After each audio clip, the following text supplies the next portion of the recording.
Minsan kailangan lang talaga natin ng tiyaga. Pero syempre pag may tiyaga, may nilaga.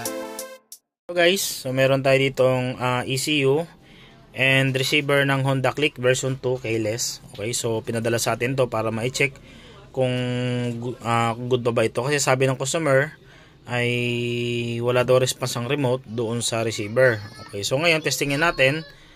So gagawin natin dito. Ayan, so naka-red. Ayan, naka-red. So kinlik ko lang tong key on natin.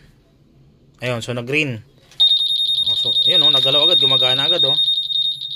So ibig sabihin nagre-response yung remote. So ito yung naka-green. Ayan. Ipindutin natin, ayan oh. Ayan, gumagana siya oh.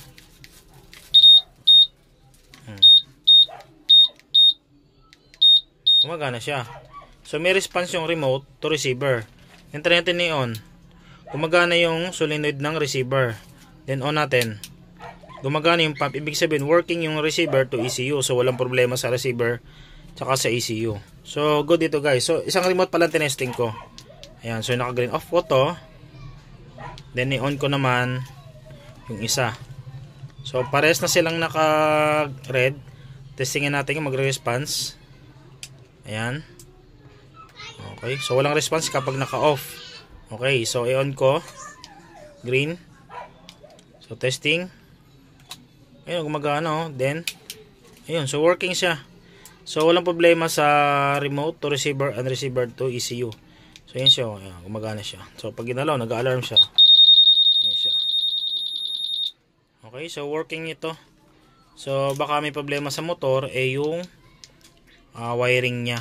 Okay, so hindi niya rin kasi matrace kung ang problema ba ay nasa harness or nasa keyless kasi siyempre kung pagkulang ka sa tools mahirapan ka nga mag-check nito. Pero siyempre kahit wala ka naman tools, kung kumpleto ka naman sa information, may mga paraan naman.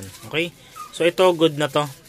Pwede na ibalik sa customer to. Then pag may mga ganito kayong mga na-encounter na hindi nyo matrace or nahirapan na kayo mag-check kung good ba yung receiver to ECU or remote to receiver, so contact lang kayo guys sa akin. Then sa aking page o sa aking YouTube channel or sa aking personal Facebook, pwede kayo mag-message. Then pwede tayo mag-check nyan guys. Pwede nyo pa-check sa akin yan. Okay, so available tayo sa halos lahat ng model na keyless.